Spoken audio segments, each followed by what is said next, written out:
Okay, Reg, I need 2 rumors killed right quick before we get into this, man. I need you to kill. First rumor I want you to kill is Suge Knight having something to do with Tupac getting killed. Kill that shit for me, man. Bang.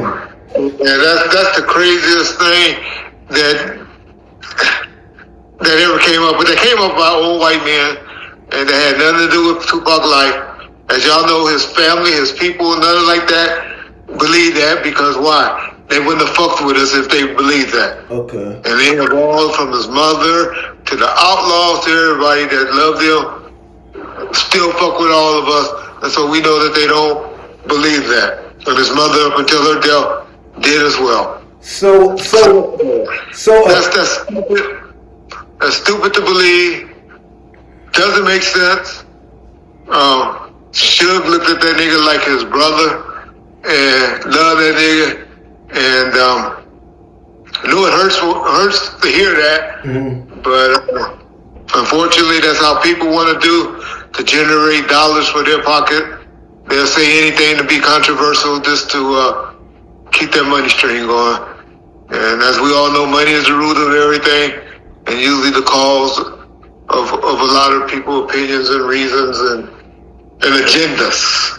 Okay. I don't even believe the people that say stuff like that believe any of that. Okay. But the simple question is a simple no. Right. So, Afeni never ever believed that, never ever. From day one, she never questioned that at all. Never. She knew it. She didn't have to do business with him. She could have been the biggest pain in his butt. Right. But she picked up the stick, put his business in order, kept it going how he was trying to get it in order. And to this day, his name, his music, and his legacy is 100. Right. It's 100. Okay, and the second one, bad as I want it to be true, and I wish it was true, but kill that shit about he still being alive. Bang. Well, if you know anything about Pac and you see how he is, could he been this quiet still 23 years later? Absolutely not. And the main thing is, if he was, what did that make him? What did that really make him? What are we really calling him to say that he's running?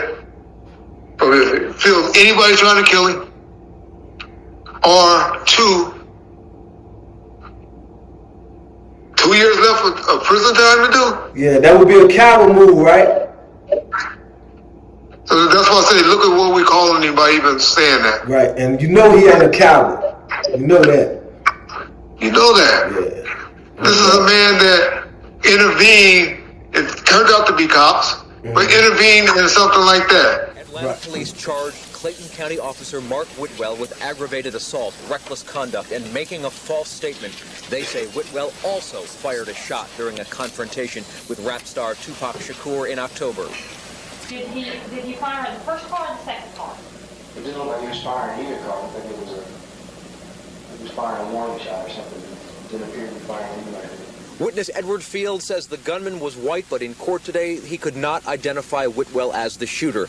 Tupac Shakur is also charged with aggravated assault for allegedly shooting Mark Whitwell and his brother Scott.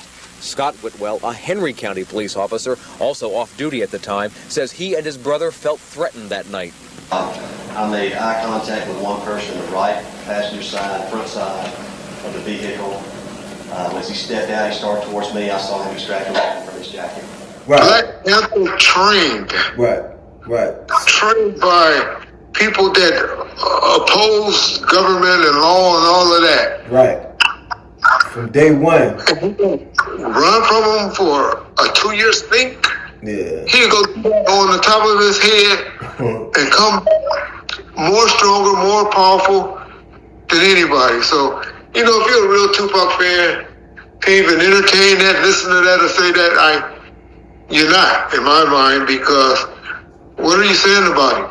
Right. By saying, I get mad when people make the accusations. I'm saying you're saying that because you're a hater. You don't like him. Right. You didn't like him. You the punk ass motherfuckers that call him a ballerina dancer or something like that. Yeah. Saying shit like that. That's what you're saying. Saying a nigga is scared to do 2 years in prison time. Right. I'm not saying it's glorified or you know, something you should be proud of to do 2 years, but 2 years ain't shit. No, it ain't. To be away from all this fame, power, and stuff that he would have. Right. So 27 years later. Yeah, 27 years. Yeah. And the statute will be up on any of that shit. Yeah, for that crime anyway. Yeah, that's way up. If he was that fear, what would he be having me do or somebody do that he trusts? Right. Go pay that bitch off, take her to court, and say she was lying the whole time. See, that blow a nigga brains. A bitch come in here and just suck a nigga dick on the motherfucking dance floor? Oh yeah, we getting this bitch back to the rezone. She lying like a motherfucker. Now people know who she is. The bitch might get beat the fuck up. So whatever Pac said, contradicting that bitch, because that bitch lying. She's flinching. Look at her body language. You know what I'm saying? It all was a joke. Right. He was still alive. That's what you'll do when you go and run. You go look at any of the movies with the white man with Harrison Forrest and all of them trying to do in a fugitive, and what they trying to do? Clear their motherfucking name, right? Yeah. That's what he will be doing. Right. So in 27 years he can't clear his name. I'm not with that shit. Yeah. So listen, I kind of jumped the gun a little bit, man. Let my viewers know who you are, man, and how did you start with Suge Knight and Death Row? Okay. Well, I'm just a nigga from the streets that grew up in Compton. That grew up with Suge Knight, who's the reason that I'm here or have any say in anything is because I was just a dude that was a cop that grew up, played high school football. Grew up in the mall part rural area of Compton, and knew these niggas from when I grew up with, and they were all my homeboys. I was in the sandbox with them, walked the same pavement as they did, that went a different path for a minute, and now he trusts me to run his company while he had to go sit down and do a little bit of time, and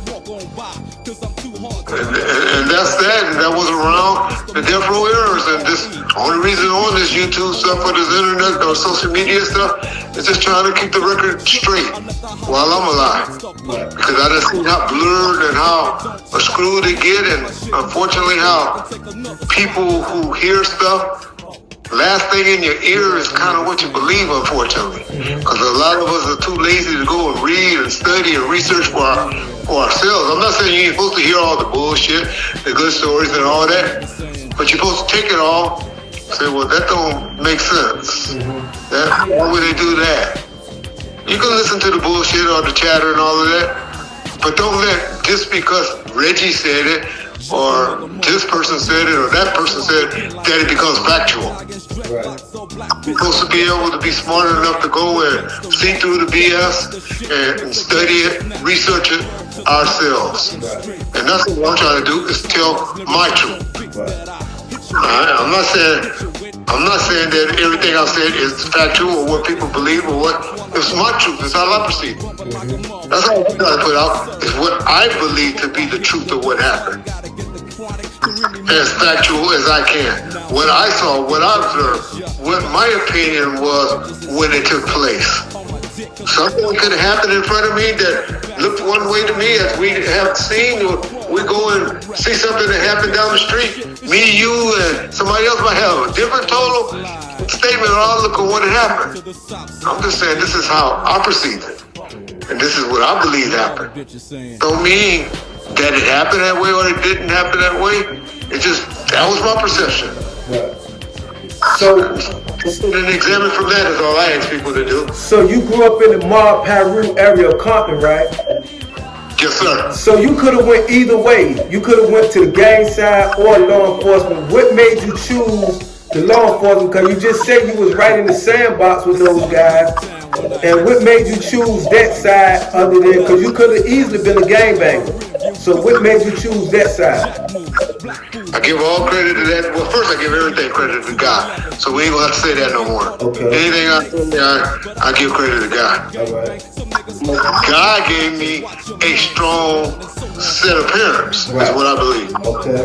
And the values and the things that my father and mother and grandparents and family put in me is why I believe I went the path as a child that I went. Now, I made some fucked up mistakes as an adult that I shouldn't have went, that I knew was wrong. Yeah, because you've been in prison, correct? Was wrong and all of that. But I knew it was wrong when I was doing it. I'm taking no chances. I'm doing those dumb mistakes. But that's what I give everything credit to why I went the narrow way that I went. But just because of my parents and what they instilled in me. Okay, so you could have went either way, but you chose the law enforcement side, right? So when was it that you collided with Suge to be like? How did that come about? You collided with him being the head of the security for Death Row. Just being loyal, being somebody that Suge trusted, and it was like, hey, okay.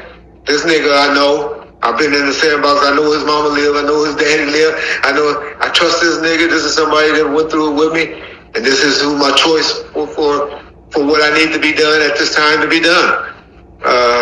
And I think it was all just because he trust and knew that I would try to do the right thing, and had a little bit of smarts.